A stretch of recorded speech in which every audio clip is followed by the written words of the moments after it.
115, 130, 145. 다음에 85, 70, 55. 보통 심리학적 접근으로 본다면 인간의 범주는 편차 플러스 평균치 플러스 마이너스 1 표준편차의 범위 내에 68.26%, 평균치 플러스 마이너스 2 표준편차의 범위 내에 95.44%, 평균치 플러스 마이너스 3 표준편차의 범위 내에 99.74%가 분포되어 있다 하고, 인간 세상은 정상인들이 살아간다라고 할 적에 바로 이 범주를 말합니다. 그렇기 때문에 웩슬러우 지능의 범주 공식으로 본다면 IQ 55로부터 IQ 145 범주 정도의 인간은 정상성의 범주로서 이루고 살아간다라고 설명을 합니다.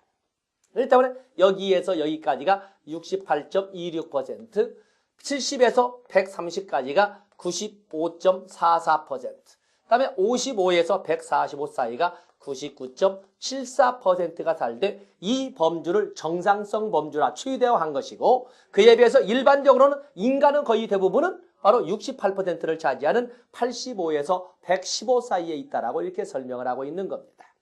자, 그렇기 때문에 인간의 범주가 정상성에 있음에도 불구하고 정서적, 자, 정상성의 범주를 가지고 있고, 다음에 두 번째 구절 뭐라고 되어 있어요? 정서적 또는 사회환경적 문제가 없음에도 불구하고 학업 성취도가 떨어지는 아동, 뭐라고 말할 수 없는 이런 아동을 학습장애 상태에 있다라고 설명한다는 것입니다. 그렇기 때문에 2번에 보시면 시각장애나 청각장애나 자폐성장애나 또는 의사소통장애나 정신지체나 이런 등으로 인한 학습 결손 또는 환경, 문화, 경제적 결핍으로 인한 학습 결손은 학습장애에 포함이 되지 않습니다. 위에 규절이 뭐였어요? 정서적 장애도 없고 정서적 문제도 없고 사회환경적 문제가 없음에도 불구하고 학습장애가 있는 경우를 이렇게 설명을 하기 때문에 우리가 보통 여기는 문제가 되지 않습니다.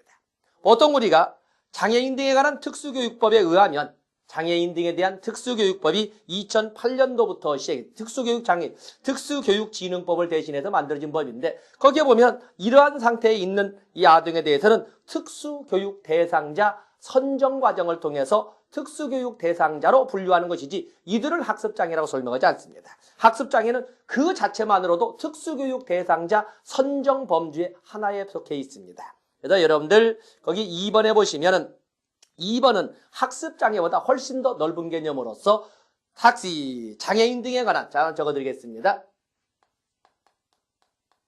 장애인 등에 관한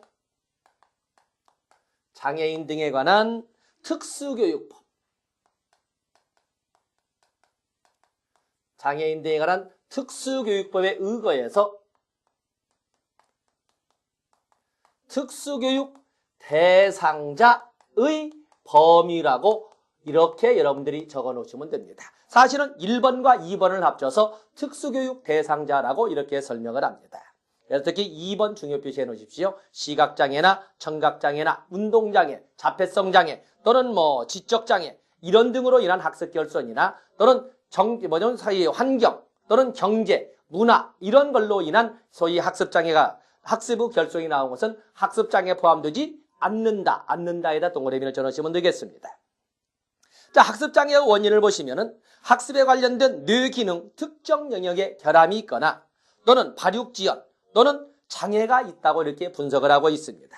후천성 뇌손상이나 또는 유전적 원인 또는 신생아 초기의 영양실조 또 신경학적 문제 이런 걸로 인하여 유발된다라고 이렇게 설명을 하고 있습니다만 저는 그 생리학적으로 설명하지는 못합니다.